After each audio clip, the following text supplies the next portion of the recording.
নমস্কার বন্ধুরা, আজকে নিরামিষে ওলকপি রেসিপি নিয়ে চলে এসেছি।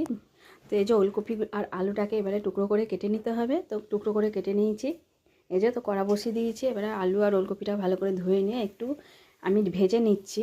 ওলকপিটা একটা গন্ধটা আছে, ভেজে নিলে সেই গন্ধটা খাওয়ার সময় আর পাওয়া যাবে না, যার জন্য আমি ভেজে তুলে নিলাম। তো এখানে দিয়ে দিলাম গোটা জিরে, পাঁচফোড়ন, দারচিনি, এলাচ, লবঙ্গ, তেজপাতা, টমেটো আর একটু নুন দিয়ে টমেটোটাকে সেদ্ধ করে নিয়ে মশলার পেস্টটা দিয়ে দিলাম। মশলার পেস্ট দিয়ে দেওয়ার পরে এবারে দিয়ে দিয়েছি একটু মিষ্টি আর একটু কাশ্মীরি লঙ্কার গুঁড়ো। তো এবারে লঙ্কার গুঁড়োটা দেওয়ার পর এবারে ভালো করে মশলাটাকে কষিয়ে নিতে হবে। তো এই যে আমার অনেকটা কষি নেওয়া হয়ে গিয়েছে। তো এবারে সবজিগুলো দিয়ে দিলাম, ভাজা সবজিগুলো। তো এবারে মশলার সাথে ভালো করে কষিয়ে নিতে হবে আর একটু নুন দিয়ে। তো এই যে আমার কষানো হয়ে গিয়েছে। তো এবারে আমি এখানে জল ঢেলে দেবো। খুব একটা গ্রেভি করব না, যার জন্য জলটা আমি খুব কম পরিমাণে দেবো। তবে জল দিয়ে ভালো করে ঢাকা দিয়ে রেখে দিলাম।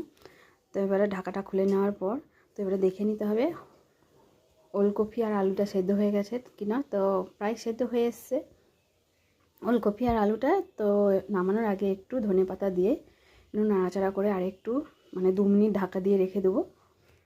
তো এবারে ঢাকাটা খুলে নেওয়ার পর দেখে নিতে হবে, হ্যাঁ পুরোপুরি আমার সেদ্ধ হয়ে গেছে। তো এবারে নামানোর আগে লাস্টে ঘি আর গরম মশলা দিয়ে একটু নাড়াচাড়া করে ঢাকা দিয়ে রেখে দিয়ে এবারে নামিয়ে নিতে হবে। তার ওলকপি রেসিপিটা আমার একেবারে কমপ্লিট নিরামিষে। তো এই রেসিপিটা তোমাদের যদি ভালো লেগে থাকে তাহলে একটা লাইক, কমেন্ট আর সাবস্ক্রাইব করে পাশে থাক।